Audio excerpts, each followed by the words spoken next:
बच्चों अब मैं आपको ग्लूकोज़ और फ्रुक्टोज़ का फ़र्क बताऊंगी। तो ये भी इसलिए ज़रूरी है कि आपके एग्ज़ाम्स में इसका स्ट्रक्चर आपको आ सकता है। तो ये स्ट्रक्चर बना के मैं दोनों का फ़र्क बताती हूँ। दोनों ही ग्लूकोज़ और फ्रुक्टोज़ जो है ये 6 कार्बन शुगर्स हैं, लेकिन इनके स्ट्रक्चर में फ़र्क है, वो हम देखते हैं।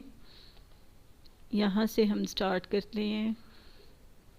ऑक्सीजन, फिर कार्बन, फिर कार्बन, फिर कार्बन, फिर कार्बन, और ये इसके साथ ये देखिए एक रिंग की फॉर्म में आ गया। ठीक है, इसमें अब यहाँ पर आएगा, अब इसकी नंबरिंग करने 1 2 3 4 5 और एक कार्बन इधर आएगी। ठीक है, ये आ जाएगा CH2OH। ठीक है, इसका ये O इधर लगा हुआ है तो इधर इस साइड पे सिर्फ H आ जाएगा।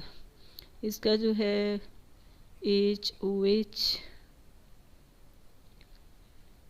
थर्ड जो कार्बन है उसका ये इससे चेंज होगा, यहाँ पर OH और H लगेगा, लेकिन सेकंड में फिर उसी तरह से HOH और यहाँ पर भी HOH।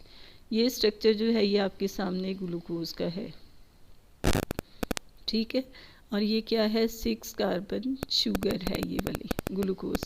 ठीक है, अब इसके साथ मैं यहाँ पर बनाती हूँ फ्रुक्टोज का स्ट्रक्चर। तो उसको आप देखें, यहाँ पर ऑक्सीजन, इधर कार्बन कार्बन, इधर कार्बन और इधर कार्बन। अब इसमें अगर हम नंबरिंग करें तो इसकी एक कार्बन यहाँ पे आती है, यहाँ से नंबरिंग स्टार्ट करेंगे 1 2 3 4 5 और ये 6। एक कार्बन इसकी इधर है CH2OH, जैसे इधर यहाँ पर थी ग्लूकोज में। ठीक है, इसके साथ ग्लूकोज की तरह इधर भी H लगेगा क्योंकि OH ये वाला है। ठीक है, फिर ये जो फोर्थ कार्बन है उसके साथ HOH।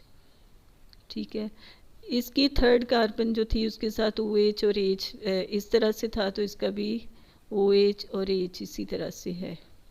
ठीक है, यहाँ पर जो है इसके साथ OH लग गया। ठीक है, इधर कार्बन है तो कार्बन के साथ जो है CH2OH। यानी अगर दोनों का फ़र्क देखें तो ये जो रिंग है, ये रिंग जो है वो 6 कॉर्नर्स वाला है। ये देखें 1 2 3 4, यहाँ से 1 2 3 4 5 6, लेकिन इसके देखें तो 1 2 3 4 5 कार्बन दोनों में 6 ही हैं, यानी 1 2 3 4 5 6। इसमें भी 1